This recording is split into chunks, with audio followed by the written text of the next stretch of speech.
Good evening. Welcome to our webinar organized by the Portuguese Pulmonology Society in the context of the pandemic COVID-19. Today we celebrate the National Day of Respiratory Rehabilitation, and for that reason we want to celebrate this data with several initiatives, especially with this webinar entitled Respiratory Rehabilitation in COVID-19 patients. The COVID pandemic has dramatically transformed the organization of healthcare centers, and rehabilitation units have changed their activity in order to reduce the viral spread. The acute respiratory syndrome caused by SARS-CoV syndrome may be characterized by middle or to moderate respiratory disease in approximately 80% of patients.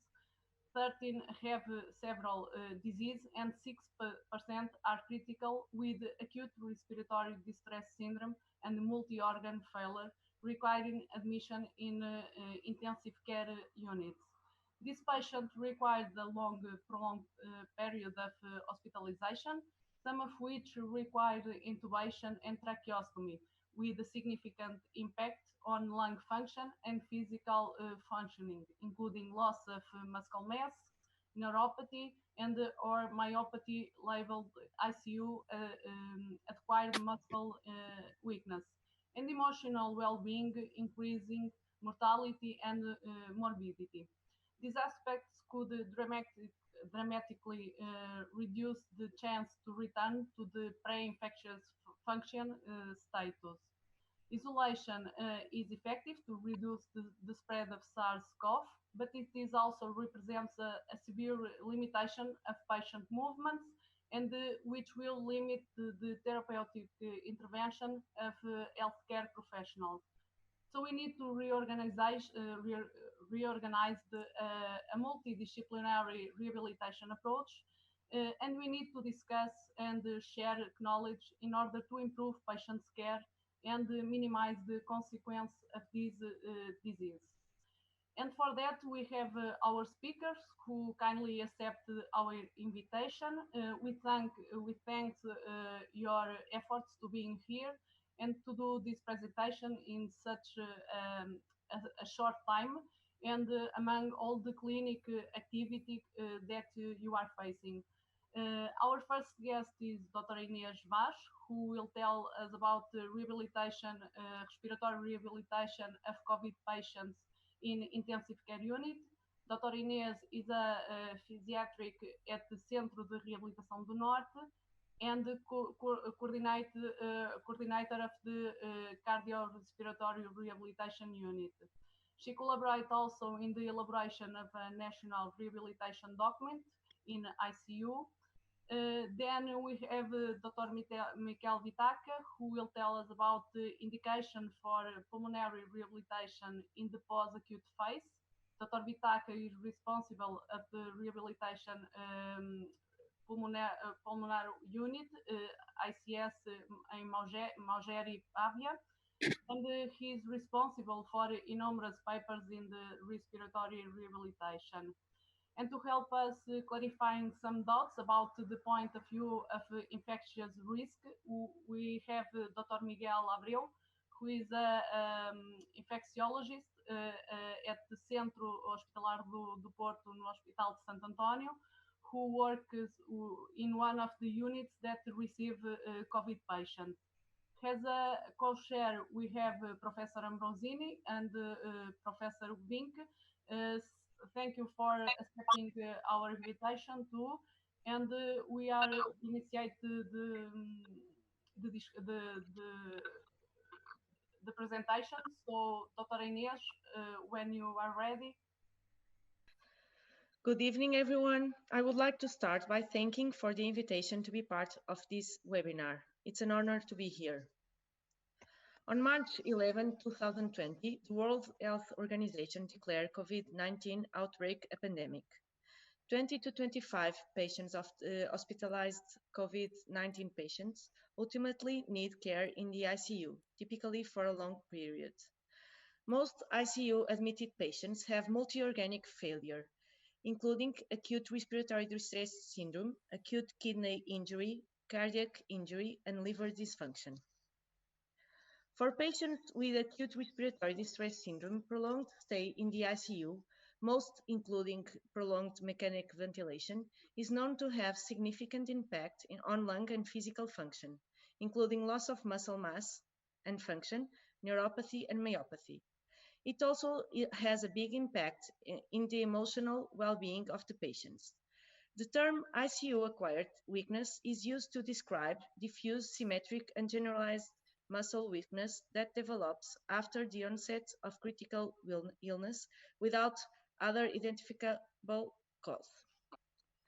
The long-term consequences of a critical illness also include cognitive impairments and psychiatric symptoms such as depression, anxiety, and post-traumatic stress disorder. The term post-intensive care syndrome was agreed on as the recommended term to describe new or worsening impairments in physical, cognitive, or mental health status arising after critical illness and persisting behind acute care hospitalization. The term could be applied to both the survivor and family member. There are many factors that may impact on functional recovery post-critical illness, namely premorbid health status and factors that occur during critical illness. Given the intensive medical management for some COVID-19 patients, including prolonged protective lung ventilation, sedation, and use of neuromuscular blocking agents, patients with COVID-19 who are admitted to the ICU may be at high risk of developing post-intensive care syndrome. It is important to stress that this may worsen morbidity and mortality. Therefore, it is essential to anticipate early rehabilitation after the acute phase of RDS in order to limit the severity of post-intensive care syndrome and promote rapid functional recovery. Rehabilitation in ICU is a burgeoning field of research. This review seeks to synthesize and evaluate the nature and extent of the prospective original research in the area. The authors identified an assorted body of literature evaluating a variety of different interventions, ICU settings, and patient population. Given the whispered interest in improving patients' outcome, ICU rehabilitation is a promising intervention. However, reporting intervention and control groups need to improve for this field to advance. There are different goals for rehabilitation in the ICU. In order to early progressive mobilization to be undertaken safely in the ICU setting, with a minimal risk of adverse events, it's essential that patients are carefully assessed prior to any mobilization intervention. This consensus group agreed that a standard traffic light system to recommendations would be used to assist the clinical staff in evaluating safety criteria, where red would indicate the need for caution, yellow would indicate that mobilization was possible, but only after further consideration and further discussion among the ICU multidisciplinary team, and green would indicate that the patient is safe to be mobilized. The feasibility and safety of mobilization of patients with artificial airways has already been demonstrated, provided the latter are secure and in their proper position. A fraction of inspired oxygen less than 60% is a safe criteria for in and out of bed mobilization, if there are no other contraindications. Several authors consider PEEP under 10 centimeters of water to be safe for mobilization of critically ill. An oxygen saturation of 90% or more, plus a recent fluctuation of less than 4%, is likely to indicate sufficiency respiratory reserve to tolerate mobilization. Administration of vasoactive drugs per se is not an absolute contraindication to mobilization, but appropriateness of mobilization is influenced by absolute dose and the change in dose. Moreover, no matter the dose, it is important to evaluate whether the patient is clinically well perfused. Other cardiovascular contraindications to mobilization in critical ill patients that should be considered are recent significant change in the resting electrocardiogram, unstable angina, uncontrolled cardiac arrhythmia, severe symptomatic aortic stenosis, and uncontrolled symptomatic heart failure. An acute fall in the conscious state may reflect a new neurological event that requires specific investigation. Agitation, restlessness, or confusion can also be influenced and at times preclude mobilization. Another factor that can also influence mobilization is when a patient has needed increased sedative administration in the past 30 minutes due to an agitation state. On the other hand, the presence of high intracranial pressure or low cerebral perfusion pressure precludes mobilization. Various orthopedic conditions can affect whether mobilization can occur and, if so, what mobilization method should be adopted. Rather than relying on an absolute low value of hemoglobin to indicate that mobilization should be deferred, an acute fall in hemoglobin may be more clinically appropriate as an indication of an active or recent bleeding. Additionally, count of 20,000 platelets may be considered a comparatively safe lower limit. To date, it doesn't appear to be any clinical guidelines or research specifically evaluating the safety of mobilizing patients with a deep vein thrombosis or pulmonary embolism. In theory, mobilization has the potential to dislodge the thrombus, and hence it is often deferred until therapeutic anticoagulation is achieved. Many chest rehabilitation interventions are potentially aerosol generation procedures. While there are not enough studies confirming the aerosol generation procedures for various physiotherapy interventions, the combination with cough for airway clearance makes all techniques potentially aerosol generation procedures. So, all these techniques should be considered as exceptional. It should be weighed the risks versus benefits of completing these interventions and using airborne precautions. Although a producive cough is less common symptom, physiotherapy may be indicated if patients COVID-19 present copious airway secretions that they are unable to independently clear. This should be evaluated on a case-by-case basis, and intervention should be applied based on clinical indicators. Patients with existing comorbidities that may be associated with hypersecretions or ineffective cough, neuromuscular or respiratory disease may also benefit from chest rehabilitation. In intensive care unit patients, early mobilization and activation is complicated because of the critical pulmonary and hemodynamic condition necessitating medication and invasive equipment. In addition, ongoing to critical illness, this medical situation can rapidly change. Therefore, monitoring patients safely before and during mobilization and activation is of vital importance. As part of the clinical reasoning process, every patient should be screened for the presence of red flags and relative contraindications to consider potential risks and benefits.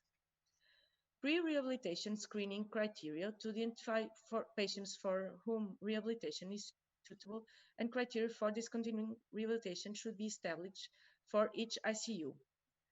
Furthermore, because the ICU culture acts as a barrier at most centers, awareness of the importance of early mobilization and rehabilitation and a structured interdisciplinary effort based on smooth communication are necessary.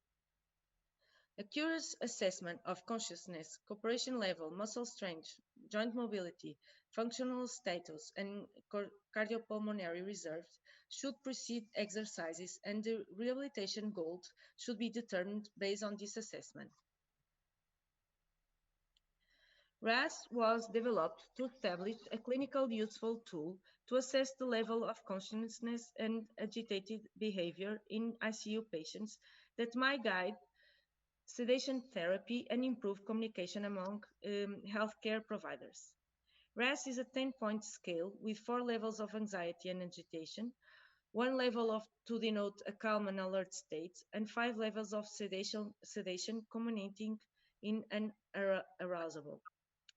RAS can be administered in 30 to 60 seconds using 3 sequential steps: observation, response to auditory stimulation, and response to physical stimulation. To evaluate the level of cooperation, one can use standardized 5 questions. Each correct answer is worth 1 point. The command may be repeated twice. It is allowed to slightly pinch the patient once to increase his attention. A patient that is fully awake and cooperates achieves a score of 5 on 5. The Medical Research Council scale is used for manual muscle testing. It assesses the strength of 3 muscle groups of the upper and lower limbs. Each muscle group score ranges from 0, which means paralysis, to 5 in case of normal muscle strength, and the overall score from 0 to 60. And Medical Research Council SUM score less than 48 out of 60 points indicates ICU acquired weakness. The role and workload of rehabilitation in ICU varies between European countries, but common to all, it's a growing need for physiotherapy programs in the short and long-term care of patients admitted in the ICU. To manage the multiple and complex problems of these patients, integrate programs dealing with both whole-body physical therapy and pulmonary care are needed. Chest rehabilitation in ICU can be divided into different modalities. Positioning and mobilization enhance ventilation and ventilation perfusion mismatch, thereby assisting in oxygenation. Moreover, in ventilated patients, the functional residual capacity and oxygenation improve and work is reduced in a seated position of greater than 30 degrees. As the displacement of the ribbed cage increase, resulting in positive effects on minute ventilation, respiratory rate, tidal volume, and inspiratory flow rate. Deep breathing exercises introduce air into the lungs using negative pressure generated by the patient's diaphragm instead of accessory respiratory muscles. This can restore atelectasis, improve oxygenation and lung recruitment, increase functional residual capacity and tidal volume, and potentially help clear secretions. The purpose of lung hyperinflation is to prevent pulmonary collapse by improving gas exchange throughout promoting secretion removal and increasing lung compliance. The specific protocol in each ICU varies. Methods include manual hyperinflation and ventilator hyperinflations. The mucus removal effect of both methods is known to be similar, but manual hyperinflation is preferable as the physiotherapists receive feedback through the resuscitated bag to estimate lung compliance. Impaired airway clearance, either due to mucociliary dysfunction or due to muscular weakness, may affect respiratory flow and increase the risk of nosocomial pneumonia. Endotracheal intubation prevents the patient from closing the glottis, which is necessary for effective coughing. ICU acquired weakness is associated with ineffective coughing peak flows, which can lead to airway secretion accumulation. Several manually assisted techniques and mechanical devices are often applied to facilitate removal of excess mucus. Patients with ICU acquired weakness are neuromuscular patients. This is an often unrecognized cause of extubation failure by conventional approaches. Mechanic-assisted coughing is essentially non-invasive suction via no non-invasive or invasive interfaces. It can clear the left airways that are often not cleared by invasive suction and can actually increase vital capacity and oxygen saturation. Continuous full setting non-invasive ventilation via a variety of interfaces associated with frequent and aggressive mechanic-assisted coffee to expel secretions and maintain oxygen saturation above 95% can assist extubation. Even in patients who satisfy weaning criteria and pass ventilator weaning trials, an extubation failure rates between 10 to 20%. If an extubation, at extubation, the lungs are healthy and ventilation can be fully maintained non-invasively, the only remaining concern is the effective expulsion of airway secretions. Inclusion of mechanic insufflation may reduce reintubation rates with consequence reducing in post-extubation ICU length of stay. These techniques seem to be efficiency in improving the efficacy of non-invasive ventilation in this patient population. Respiratory muscle weakness, imbalance between muscle strength and the load of respiratory system and cardiovascular impairment are the major determinants of weaning failure in ventilated patients. Diaphragm weakness is highly prevalent in critical ill patients and is consistently associated with poor outcomes, including increased ICU mortality, difficult weaning, and prolonged duration of mechanical ventilation. Respiratory muscle weakness in critical ill patients may result from hyperinflation, neuropathies, myopathies, metabolic abnormalities, decreased oxygen delivery, and medications. The right balance between lung protective mechanical ventilation strategy and maintaining diaphragm activity has to be further investigated and might be challenging for clinicians. Inspiratory muscle training can be instituted to enhance muscle endurance or strength. It is a strategy that can be achieved with rehabilitation protocols that use progressive threshold loading. Although an attractive approach, respiratory muscle training has not been well tested and proven as an intervention enabling one to improve clinical outcomes significantly. Neuromuscular rehabilitation includes early mobilization, positioning, passive or active limb movements, peripheral muscle training, neuromuscular electric stimulation, cycling, balance activities, standing, stepping in place, walking, and participation in activities of daily living.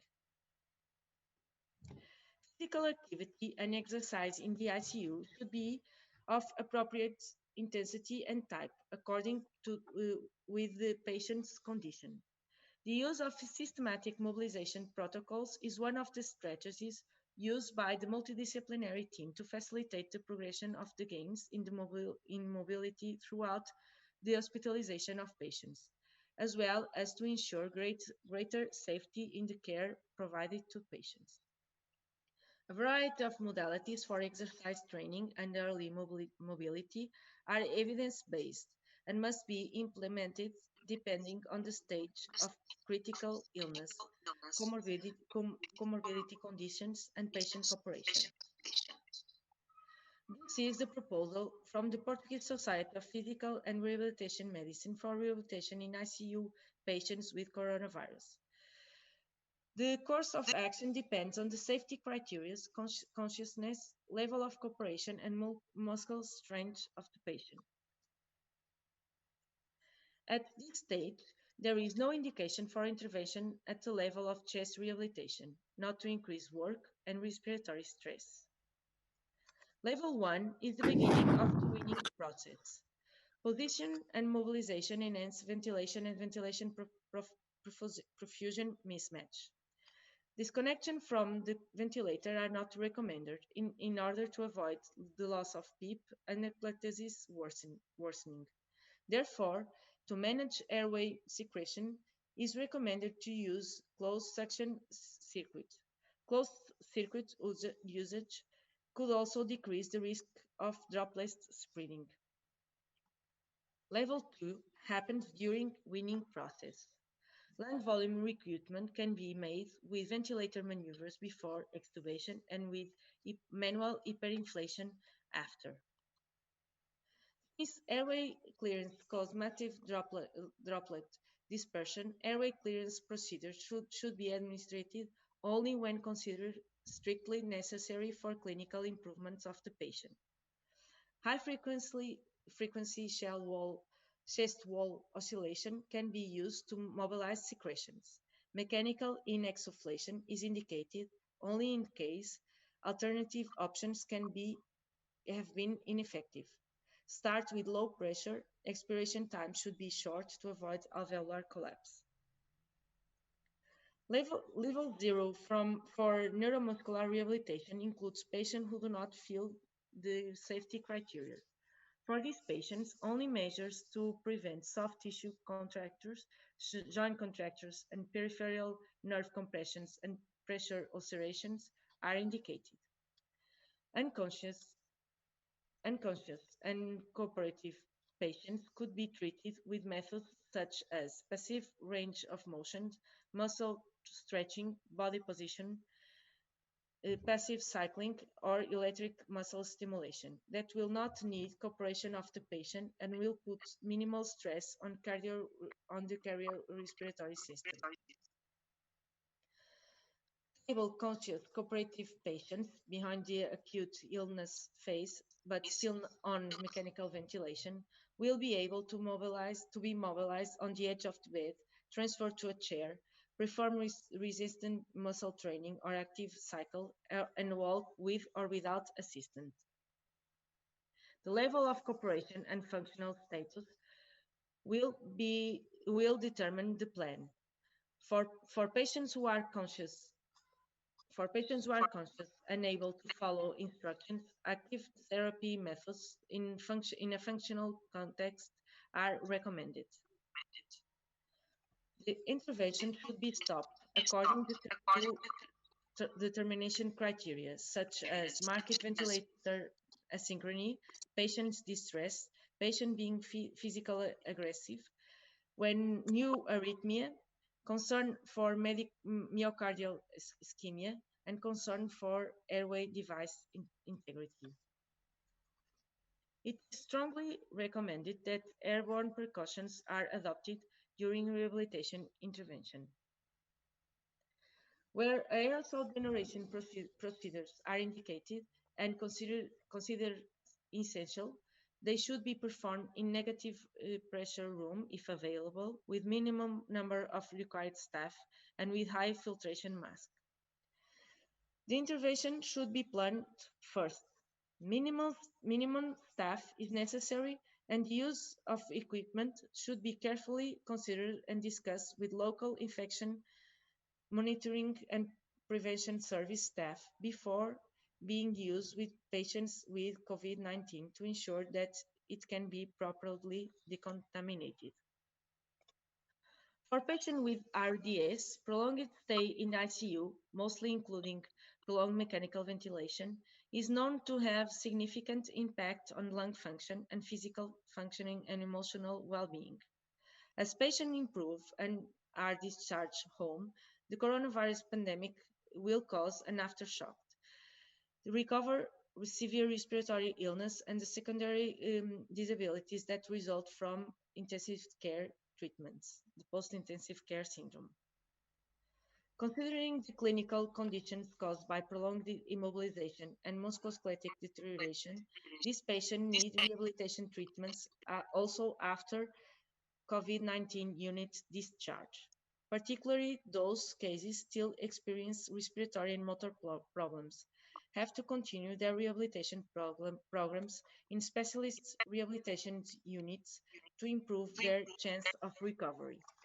Now is the time to acknowledge and take seriously the need for a coordinated response to the anticipated cohort of post-ICU patients that the COVID-19 pandemic will create over the next several months worldwide.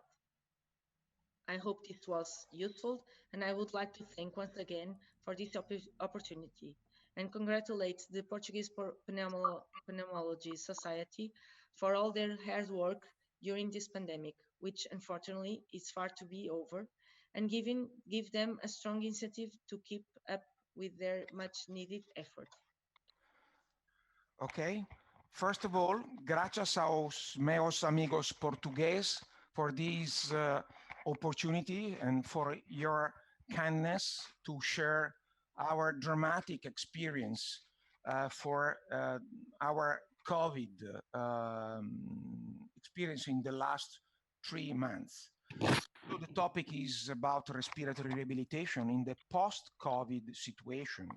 And you can see in this slide that we have in the pandemic health condition a first wave with a high ICU mortality, but now we have a second wave of mortality related to the restriction of urgency for non-COVID patients. And the last wave of mortality is the post-ICU mortality we have seen in the last weeks. But another important condition and problem is the fourth wave, in which we have an impact on the interrupted care for other chronic conditions not related to the COVID. And the fifth wave of problem is the wave related to the physical, mental, psychiatric impact, and also related to the burnout of health staff. And also, last but not least, related to the economic impact. Now, the situation is particularly disappointing because in the last weeks, we have patients with COVID, positive COVID, but also we have patients with negative COVID exam. And so we don't know inside the population what kind of sample we are treated, we are sharing, and which kind of patients arrive to our emergency room, to our hospitals, to our ambulatory. So we have learned in these months that the COVID problem is a problem with different kind of presentation, with a lot of uncertain communication about the prognosis. And we have also different level of function and disability restore.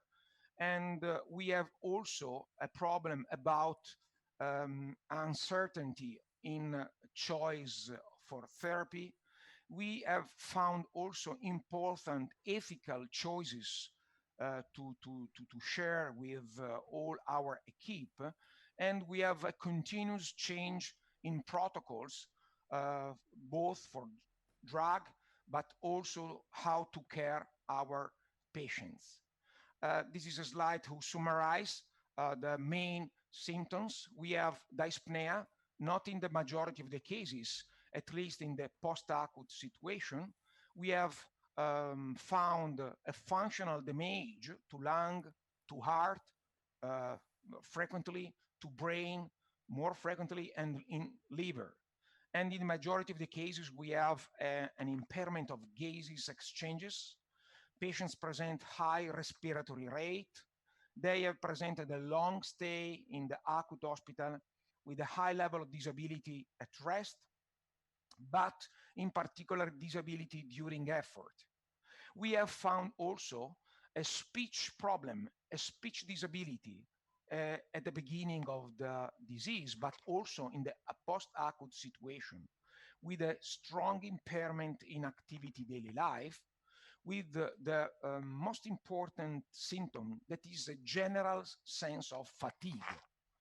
We have found also a high risk for new acute complications and sudden death, also in acute situation, but also in post-acute situation, with a lot of psychological damage related to anxiety and depression.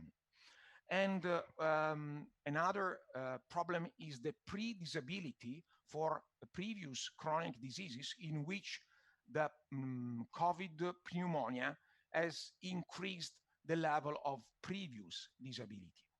This is the picture of the COVID situation in Italy. And you can see that we have a lot of patients at home with some pending condition. In the last 2 weeks, the pressure is decreased, but we have lived a dramatic situation with a lot of people pushing to the acute hospitals, in particular in Lombardia, that is one of the most big and important region in Italy, in the north of Italy. And you can see that these big amount of people have pressed to emergency room, and from the emergency room they went to ICU or in acute situation in non-invasive setting in the acute hospital. But my presentation is related to the post-acute COVID, and in Italy, since 1 month, 40 days, we have prepared for new units called post-acute COVID, in which patients are admitted coming from the acute hospital, yet infected, and in this limbo, the patients remain for about 10 days, 20 days, it depends on the level of disability. And then after this post-acute condition, they may be discharged at home, yet free from the COVID pneumonia, but free from with the negativization of the COVID. But sometimes they are yet COVID with the COVID presence and had to go to home to finish their quarantine. The last part of the slide presents the possibility to be admitted to a specialized rehabilitation unit dedicated to neuromuscular problems or respiratory problems immediately after the post-acute COVID, in which the patients are free from the COVID infection. So the question is if there are any role for respiratory rehabilitation in the post-COVID patients. We have seen that we have some international position papers. We have a Chinese position papers recent published. We have the yet presented Australian recommendations, but we have also 2 Italian position papers coming from our physio and coming from our pulmonologist dedicated to the respiratory rehabilitation. But we have also an important task force, an European task force, to try to share actual knowledge and future decisions and protocols to dedicate to the post-COVID situation. This slide shows the actual situation in my hospital, or better, in my Maugeri network, that is a network of 8 hospitals dedicated to respiratory problems among Italy. And you can see that in 40 days, we have received from the acute hospital more than 500 patients. And in half of the cases, the patients were under oxygen therapy with high level of inspiratory fraction of oxygen. In the minority of the cases, we have used the high flow oxygenation. in 10% of the cases, we had to add to oxygen therapy the use of CPAP and NIV in our rehabilitative unit. And the percentage of failure of this application of CPAP or NIV was about in the 13% of the cases. And in 3% of the cases, the patients were transferred to the acute hospital or they have been intubated. We receive at least few tracheotomized patients with spontaneous breathing or underweaning, no more than 4% of the cases. And we have also 7% of death in our rehabilitative setting. And this is important that as a second wave of mortality, in particular for patients with high number of comorbidities. Actually, we have discharge at home with a negativization of the condition in 40% of the cases, and we have put 6% of our discharged patients under telenursing for at least 1 month or 2 months to continue the monitoring at home of these kind of patients for every kind of needs and to prolong the monitoring of saturation or other kind of problems. So in our experience in this particular post-acute COVID unit, we have tried to propose in this particular situation some kind of rehabilitation opportunities, in particular dedicated for respiratory needs to all patients according to their needs, dedicated to the monitoring of respiratory parameters, dedicated to oxygen de-escalation, dedicated to use of pronation during oxygen use or during the non-invasive mechanical ventilation use, or for the application of positive end respiratory pressure devices or CPAP, or to propose night saturimetric tracing, or to offer tracheostomy and weaning care.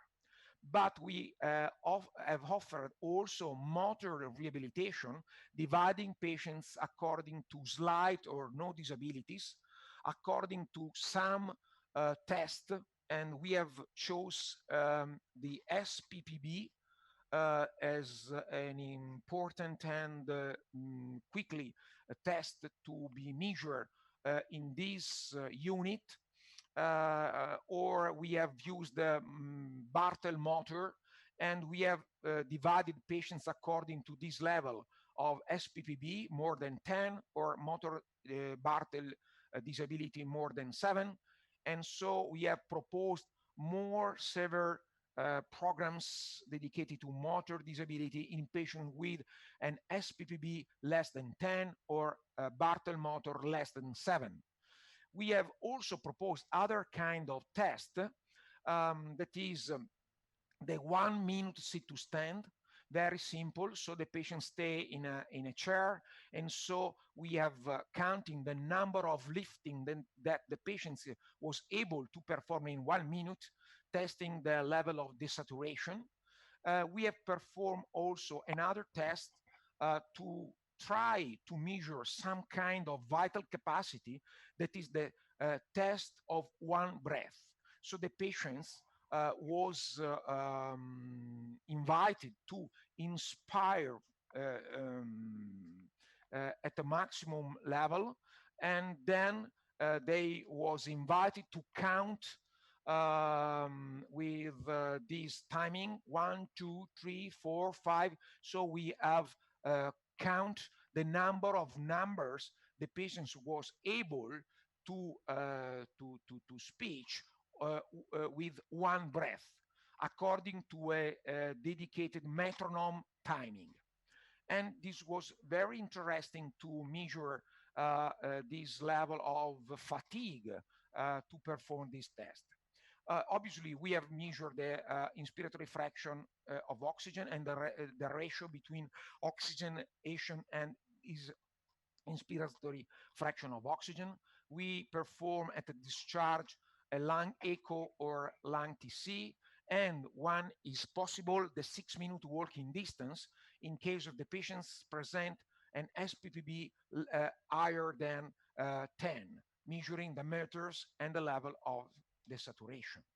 In general, in this post-acute COVID situation, in this particular intermediate phase from acute to home, we have suggested the same level of protection, adequate personal protection, avoiding aerosolization, avoiding secretion exercises, avoiding useless droplets, avoiding cough machine, and using with caution non-invasive mechanical ventilation, CPAP, and high level of oxygenation to avoid droplets.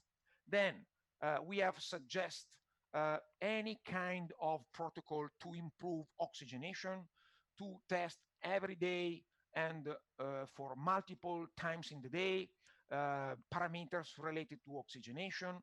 And we have proposed with our physiotherapist some protocol to perform oxygen therapy escalation and de-escalation. We have proposed some protocols to apply NIV and CPAP, or to wean patient from mechanical ventilation, or some recruitment exercises to improve oxygenation, and in particular to propose the pronation section during the day. This is a typical protocol, and this is what happens in my hospital. Until the 10th of March, our physio was involved in exercise training, application of CPAP for OSAS patients, airway clearance, education, and so on. Immediately after the COVID outbreak, our team of physio, combined with our pulmonologists and other colleagues, were immediately pushed to treat this kind of patient. And so our rehabilitation hospital was closed and was completely transformed to this post-acute COVID ambient and units. And so our team was dedicated to monitoring of oxygen, NIV, pronation, reconditioning, and assessment, as we have previously showed. This is one of our algorithms to increase the improved oxygenation from oxygen goggles to Venturi mask, to reservoir mask, to CPAP or NIV, plus or minus pronation, plus or minus positive expiratory pressure. This is another algorithm for the sudden oxygen de-escalation to help our colleagues to use correctly level of oxygenation and to decrease suddenly the high level of inspiratory fraction of oxygen, to avoid side effects and also to spare money, because in the last months we have consumed a huge amounts of oxygen, and there was also some problems to obtain this high level of oxygen coming from the reserve of our hospital. Other kind of suggestion was for muscle fatigue, to propose tests, inspiratory muscle test, training, to improve positioning, reconditioning, training when it was possible, and neuromuscular exercise stimulation.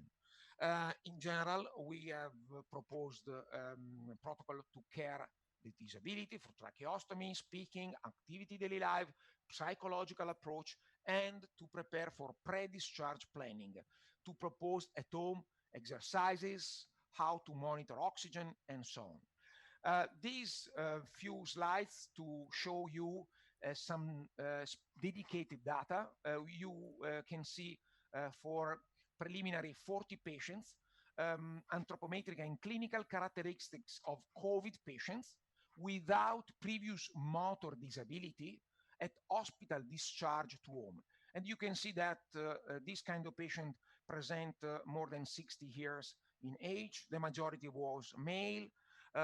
Very few of these patients present pneumological comorbidities, and this is really interesting. And these data coming also from Chinese experiences. The patients were all with a good level of oxygenation because they are at time of discharge. They have stayed in hospital for about 20 days, and the onset of symptoms was about 30 days before. So they have used in 24% of the cases CPAP. They have stayed in the acute hospital in intensive care unit in the 7% of the cases. And in this kind of subgroup of patients, the level of SPPB was 7.9. That was really low, as you can see. This is a splitting of the data, and you can see that according to the SPPB test, more than 75% of patients present a severely disabled condition with a 4 meters gait speed, and 57% present a severely disability at the 5 sit-to stand, and in the same percentage, they present severe disability in the topic, in the item, sorry, for the balance. You can see the strain measure. We have measured in this subgroup of patients the bicipit strain, and you can see the red bar was really decreased in comparison to the normal value. The quadricip strain was decreased, and the 1 minute sit-to stand, the number of rises from the chair was dramatically reduced, as the counted numbers with the 1 breath test. You can see about 30, and the normal value is about 40, 50. So we can see a very strong disability for this kind of patients. This slide try to summarize the phenotypes we have found, actually. So we have 30%, that is the group A, health young with a relatively fast recovery, 20% of the patients with young or mid-age healthy or with one maximum comorbidity, with a slower recovery, but with presence of desaturation under effort. We have another group of 20% with middle age, elderly, with 2 or more series of comorbidity, very slow recovery, residual disability, with a new possibility of acute event risk. But we have also 30% of patients, the group D, elderly, with 4 and more comorbidities, with serious critical condition, bedridden, unstable hypoxemic event, with necessity of, with need of high level of oxygen, with sometimes the ceiling therapy and without indication to rehabilitation, with a high level of expected exitus. This is a typical patient before discharge. As you can see, this was a patient without any kind of previous comorbidities, and you can see that the basal level, the baseline level of oxygenation was very high, 90%, 97%, but you can see during the 6 minute walking distance that the patient present desaturation during effort. And we don't know nothing about the future of these patients, and we will monitor this patient as the other patients in the next months, because we will very interesting to compare this level of desaturation with imaging and with other kind of function, lung function, that actually is quite impossible to perform inside this unit. It's very interesting, as you can see, that the Borg level of dyspnea was very, very low. And so a lot of patients present desaturation with low level of oxygenation without sensation of dyspnea.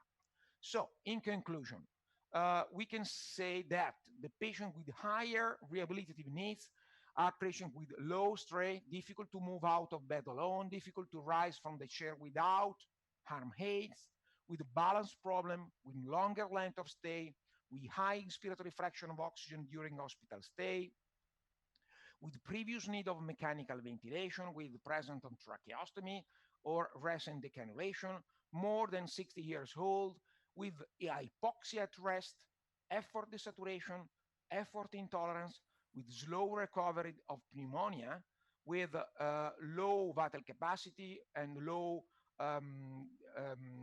diffusion for the LCO, and with comorbidities. So the dramatic spread of the current coronavirus epidemic in Italy has brought out in all its importance and urgency the enhancement of the action of the respiratory rehabilitation specialists, pulmonologists, and respiratory therapists, for years engaged in the treatment of patients with disabilities, secondary to other kind of disease and respiratory conditions. So their experience acquired in the past decades in the management of acute and chronic respiratory failure is providing to be a fundamental and indispensable resource for the management of patients during this epidemic. So we are confident that health authorities, institutions, patient association, and other colleagues will know, even after the coronavirus era, not to disperse, but rather to encourage this indispensable weapon of struggle and support for the numerous and complex respiratory disease. And this is the last but most important figure, that is our COVID team. So we are proud of them. And so gli occhi più belli di Brescia is the most beautiful ISIS in Brescia. That is my city. Thank you for your attention. Hi, good afternoon for you all. I would like to invite the organization in the name of Dr. Inês for my invitation. And I would like, first of all, to underline that I'm not a pulmonologist, nor a rehabilitation doctor. So I will concentrate my comments on infectious diseases. So I'm infectious disease physician. But it was very, very interesting for me to hear both of the talks, because since the beginning of this epidemics, I observed the first patient in the 1st of March.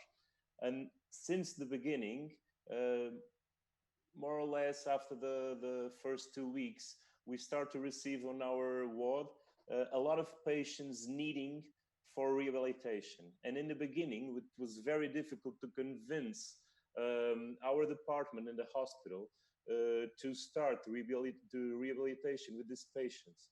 So with the passing of the time, the fear of the infectiousness of this virus, it was surpassed by our colleagues, and we improvise in my ward. We even improvise a small gymnasium. What I kept on ear from for example, Dr. Inês' talk was, it's something that is common to a lot of documents that came out from DGS, which is the Portuguese Institute of Public Health, and underlines all the time the need for a negative pressure room to take care of these patients. And I would like to remember that this is a droplet contagious disease. That means that unless we provoke aerosols, which is not as common as everyone seems to think, we don't need a negative pressure room. And even when we don't have these kinds of rooms, when we organize some wards, some place with dirty, we can call it dirty zone, if everyone is well dressed with the equipment that Dr. Vitaka showed in the last slide, everyone is able to work safely. I can assure you that no one from my team, not even one person, not even one doctor, is infected since the beginning. And unfortunately, yesterday we performed a lot of immunology tests, and we are not immunized, unfortunately. So we didn't, although we had a lot of contact with the disease, a lot of contact with patients with non-invasive ventilation and with OptiFlow, which are some tools which allegedly provoke aerosolized particles, we don't have anyone infected. So I think the most important thing for me as an ID physician who's taking care of these patients is that we need someone to rehabilitate these patients. We need, the last talk with Dr. Vitaka, when he was showing all of this data, I was remembering a lot of patients that I observed in the last weeks. And it's exactly like that. The problem is we don't have any place, any specialized place like they already have in Italy to rehabilitate these patients. So first of all, to remember that this is not, especially if we take care, and especially in the later parts of the disease, this is not as infectious as we may think it is. And I should also remember that to have a positive PCR, and we assume that when a patient has a PCR, positive PCR, so we detect the virus itself on the secretions, we assume that the virus is infectious. And I would like to remember what a PCR is. We are detecting little fragments, 3 little fragments of a virus. If we have some, like a virus corpse there, they are not infective, but we are detecting them. So, for example, Dr. Vitaka showed that the average since the diagnosis of the patients that he's receiving in his clinic is about 40 days, 37 more or less. And with 40 days, probably, and with a high percentage of probability, these patients are no more infectious, okay? So this is, at least my first comments are about this. Let me just look at my notes.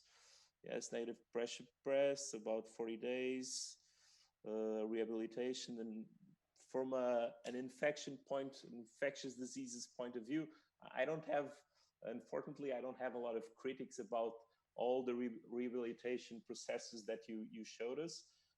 But I'm open for your questions about the infectiousness and the role of the infectious disease physician in these kinds of patients. So first of all, I want to congratulate you with both the speakers. Very well my time because I've learned a lot of things. And I have some questions for both, particularly for Dr. Ines. And the first is that because she clearly showed the modality to train in some way to perform physiotherapy in the ICU and making the parallel with the old experience in the ICU. But my question is, are we sure that this particular disease, which is an infectious disease due to the virus, this disease does not damages the muscle, for example, and are we sure that exercising muscle, and particularly the respiratory muscle, would not dangerous rather than good? Yes, we are all of us are learning about this virus. We don't know anything for sure. We are always comparing to other RDS. And our society, our task force, our recommendations are not to do respiratory muscle training during the ICU. For both reasons, we don't know how the muscle is, and we don't know if it creates droplets, it creates aerosols. So we have to disconnect the ventilator to connect the EMT device, the threshold device, or so we don't know for sure if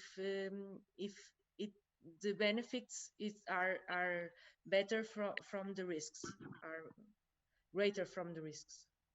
So we don't recommend it, at least for now. Can I add something, Professor Yes. Ambrosino? Yes. We don't know. It's like Dr. Inez said. We are still learning. We don't know a lot of things. We know that we don't know. The problem is the things that we don't know that we don't know. Always like this. But from from a virological point of view, it doesn't seem that the muscle cells are affected by the virus itself. Maybe they can be affected by a cytokine storm, but not the virus itself, because the muscular cells don't have, apparently they don't have the protein that the virus need to go into the cell. So of course they can be affected by the virus storm. We know there are some cases of myocarditis, but at least from a theoretical point of view, the muscles themselves, the muscle cells are not affected by the virus itself. They will be affected from the ICU. Yes, of course. Yes. Treatments, of course.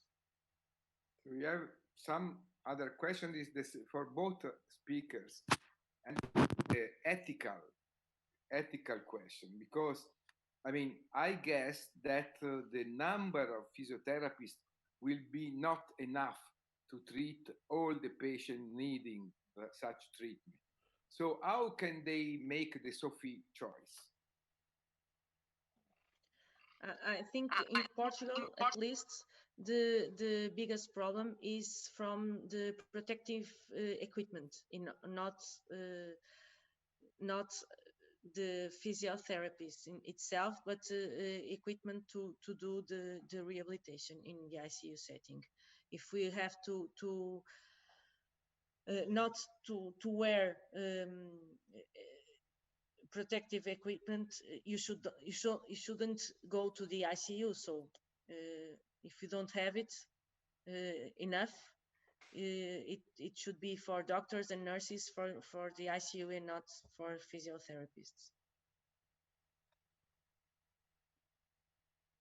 So in a question for Dr. Vitacca, and I have seen in his slides nothing about the swallowing disorders.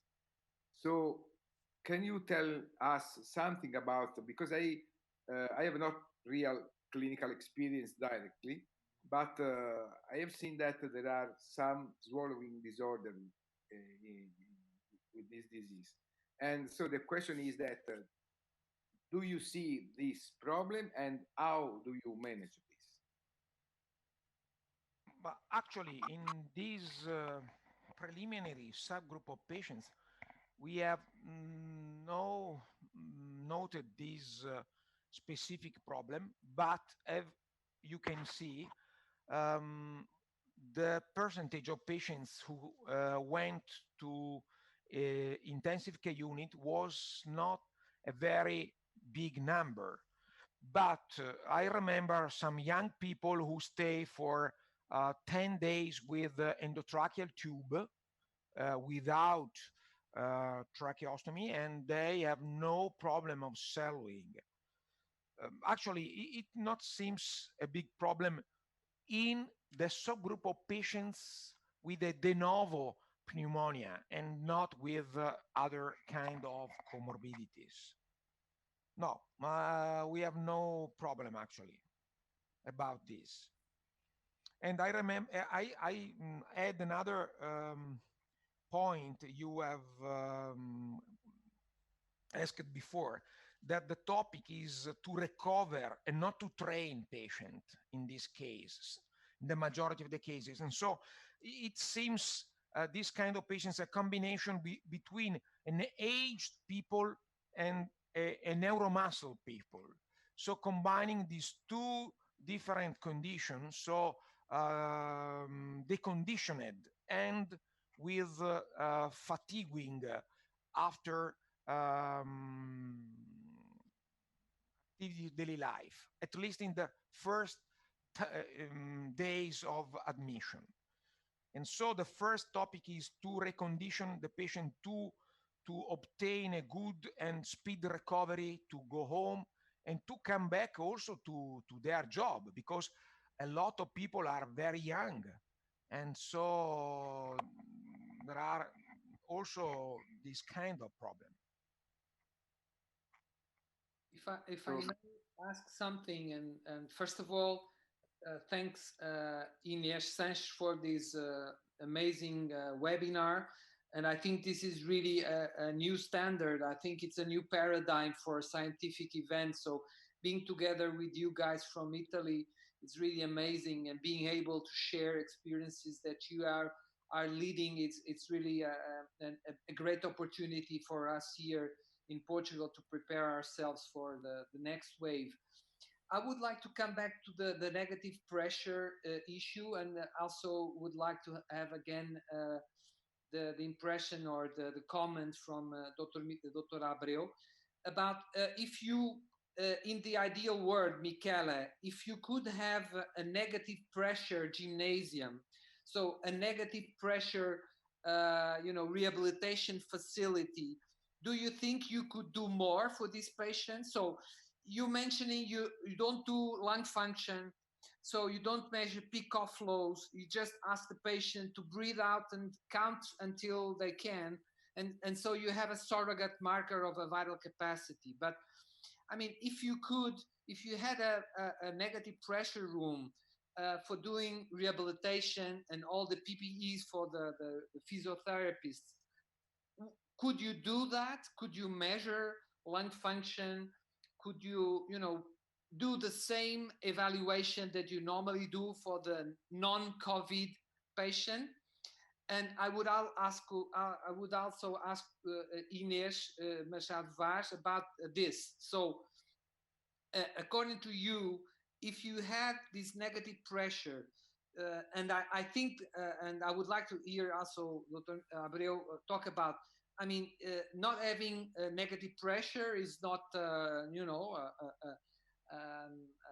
a nightmare. But if you have maybe plus the PPEs, you are more protected, and maybe your high flow therapies, your non-invasive ventilation will be more safe for the staff, right? So what about rehabilitation, Inês? Would you like to have in your facility negative pressure to be able to have this in a more secure environment? I think it's better to listen to Dr. Abreu first. No, the question here, it's a very, very good question, even for me that I don't know nothing about rehabilitation, because the question is about if you are doing the best that you can do for the patients. And what I can tell you, if I wasn't underlying that I'm not an expert on the area, not even don't have a lot of knowledge on the area, I think if the limitation is the negative pressure, you should take that off of your limitation. And I don't think it is a true limitation, because if you have the protective equipment, and especially because you're dealing with patients that the more probable is that they're no more infectious, I think you should do the best that you can do with that. It's my opinion. I think we lack a lot of data. We lack some virus culture of these kinds of patients. But some the few pilot studies that I am aware about, they show that 7 days after the beginning of the symptoms in moderate infections and 14 days in severe infections, the virus are no more infectious. Okay. Okay. I think the problem is the type of techniques that we do. If we have a tracheostomized patient or a patient with ICU acquired weakness that couldn't cough, and has a lot of secretions. Maybe the problem is the aerosol created by the cough assist, for example. I think that's the Professor Wink's problem. But I don't know if 14 days after, we don't know anything about this virus, or we know. So Michele, can you reply about this negative pressure issue? If you think it's a must, if you had the negative pressure, you would do the cough assist, you would do the lung function tests? Joao, it's a real future challenge to have a negative pressure gymnasium. It's incredible. No, I laugh because we, in this dramatic situation, we have very, very few negative rooms in the acute hospitals. And so we have used, our pulmonologists and intensivists have used any kind of ventilators in every part of the hospitals, in the emergency room, in the street, in front of the hospitals, inside the laundry. It's incredible.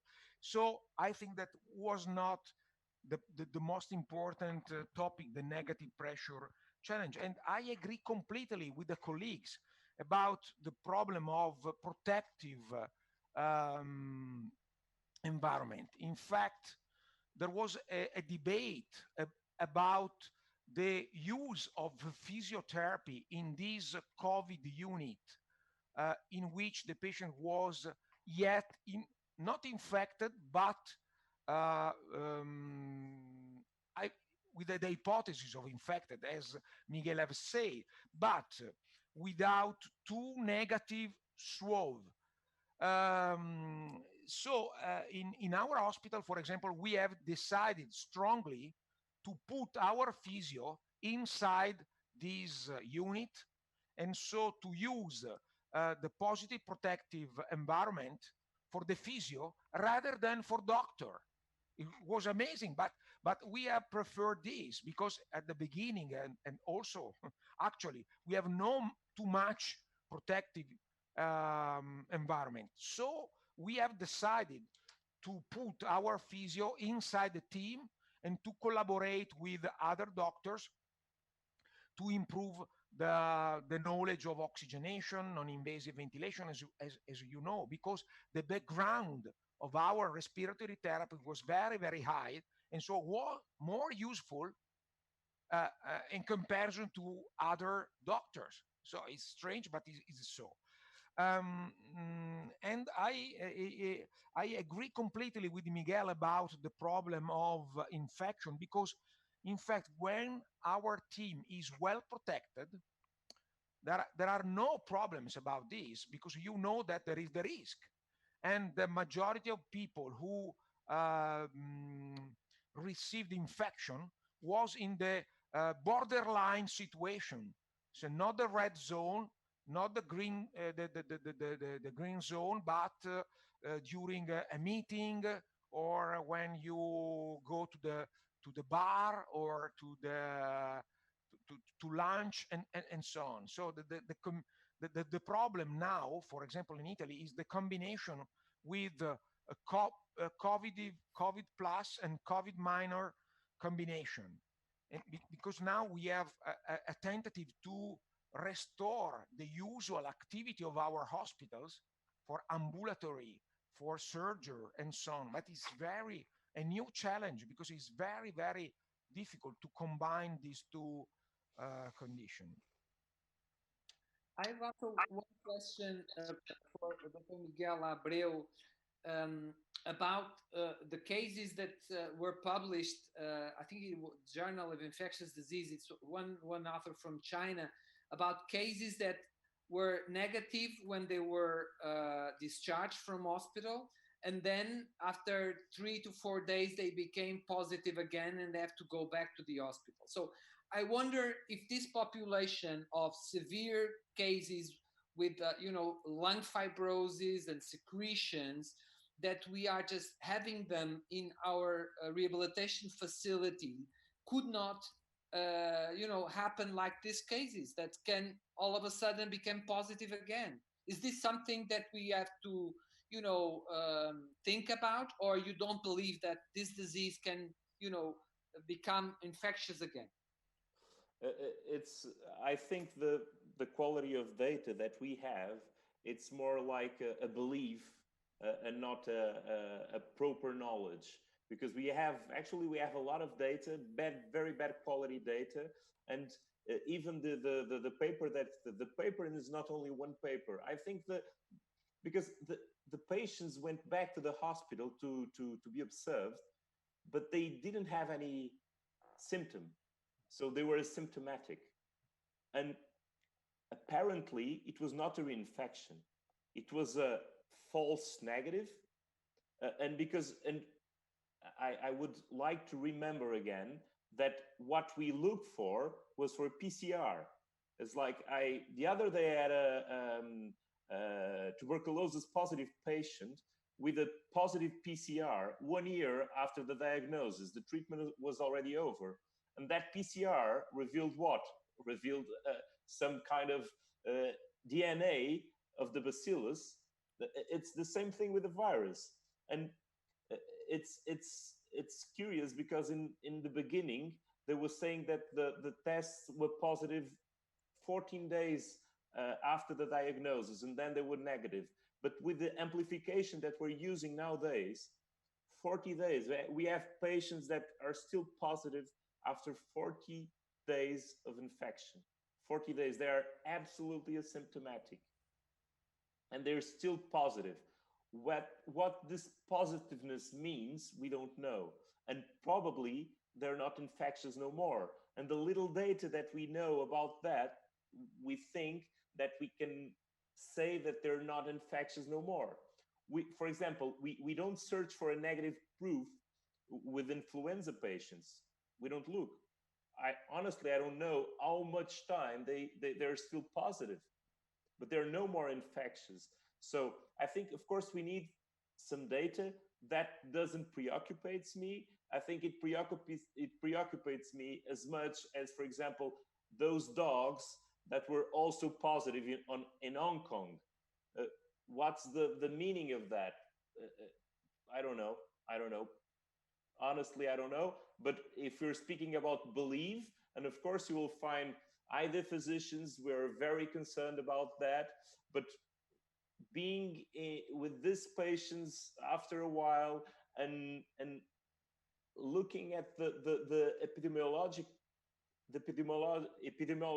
of them, I honestly don't think, and is like you said, it's a belief, but it's a belief based in our experience since the beginning. I don't think that is a problem.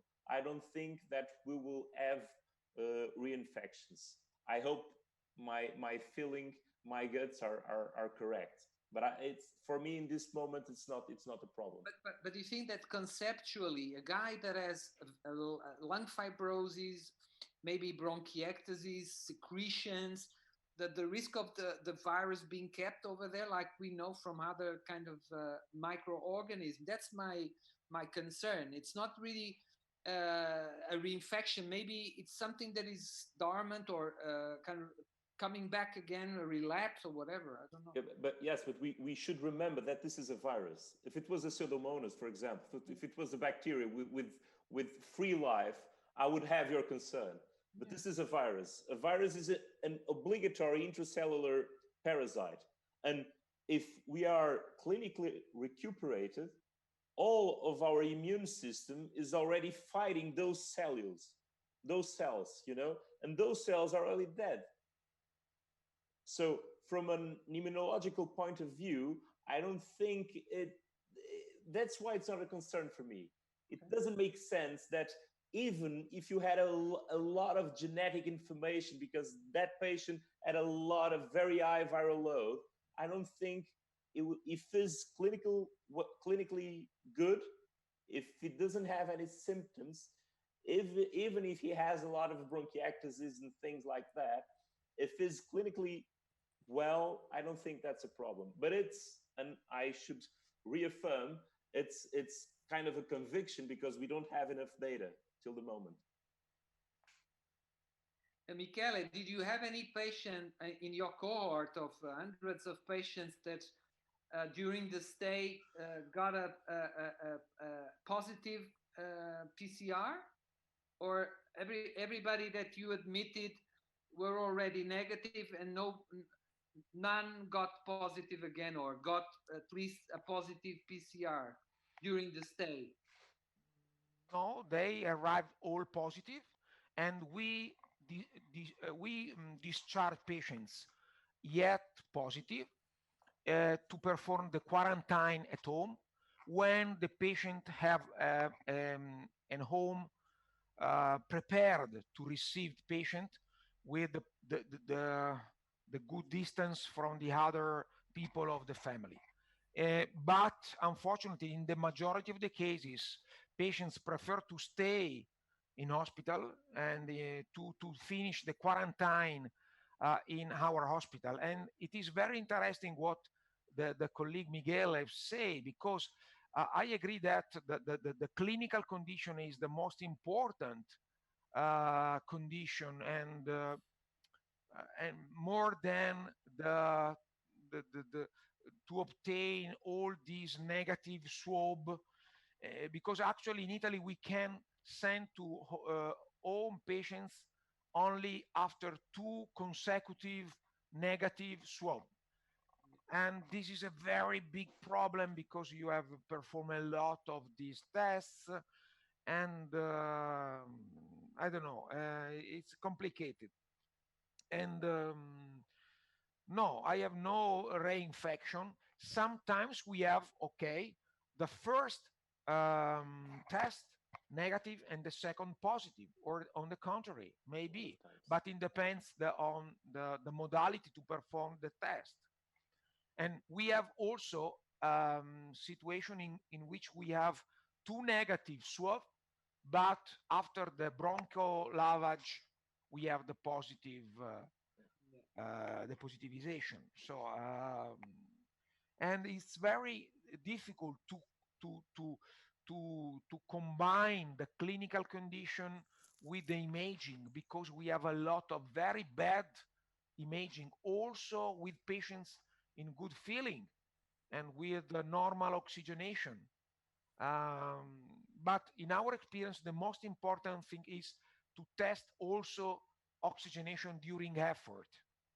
So both at the beginning of the problem, when the patient stay at home, and so to avoid the hospitalization, so the continuous monitoring at home of clinical signs and oxygenation, and in particular dyspnea and desaturation during effort, is the main condition to reach the emergency room. But it's the same at discharge.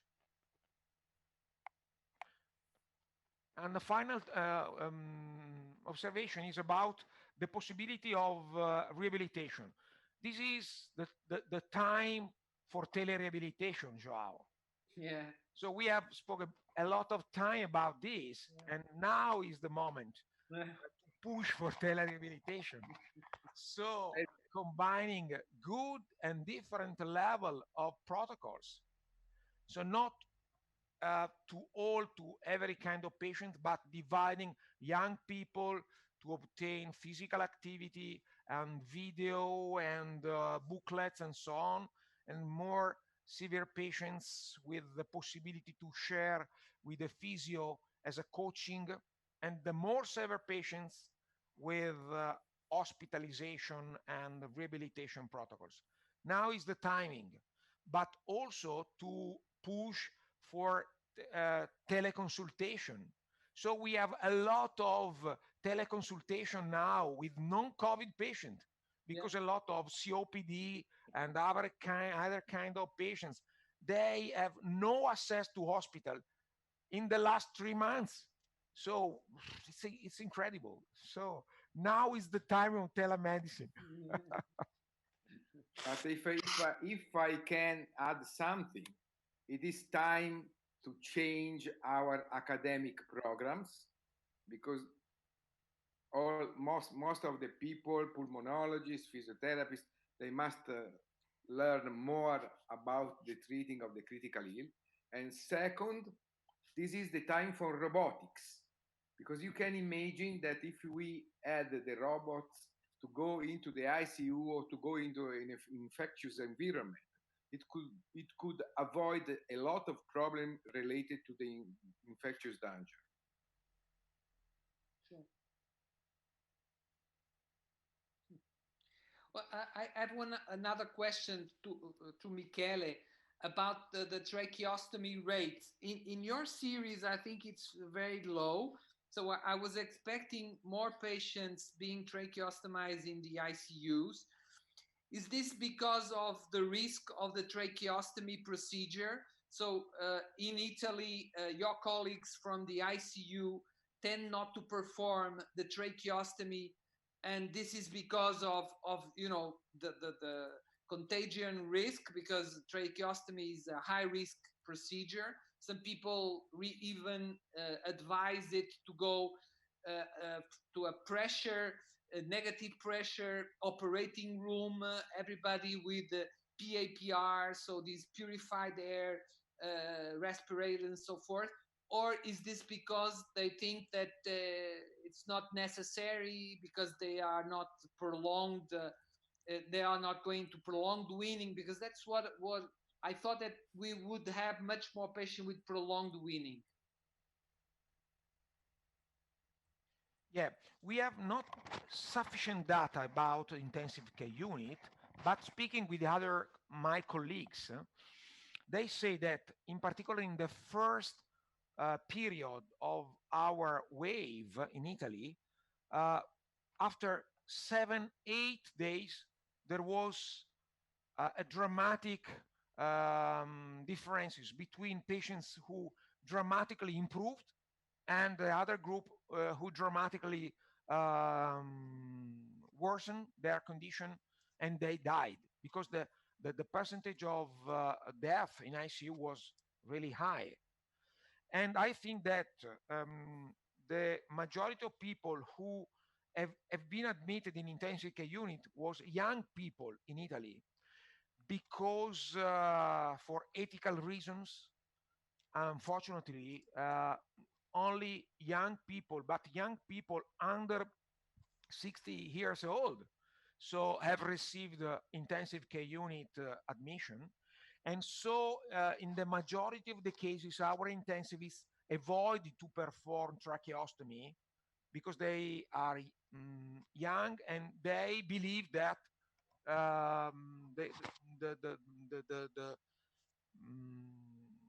was a necessary tracheostomy. I have no definitive data, obviously. Also, in my expectation, I was expected more and more tracheotomized patients with prolonged. But also from our center in Pavia, so Piero Ceriana, you know? Yes. So he said that in all patients he received, defined as prolonged weaning, in 2 days, the patients were weaned. So actually, he have no prolonged patients. But I think because the sample is a bit biased. Yeah, because there was only young people without comorbidities and without previous problems, in my opinion. On the contrary, there was, in this kind of patients with a prolonged ICU, they have a very dramatic situation for motor disability. But not all. So it's very strange. And so we will study why with similar age, with similar condition, with similar time of mechanical ventilation and sedation, and the type of protocol for example, high tidal volume, low tidal volume, high PEEP, low PEEP. So, and also this protocol has been changed during the last weeks by our intensivists. So we have an amount of data to analyze, share, to analyze, and to discuss. Thank you very much for the excellent presentations, and we are certainly acquiring new perspectives to implement and reorganize our units in order to improve patients' care. So thank you very much for your time and for your experience and knowledge. Thank you very much. Thank you. Thank you all.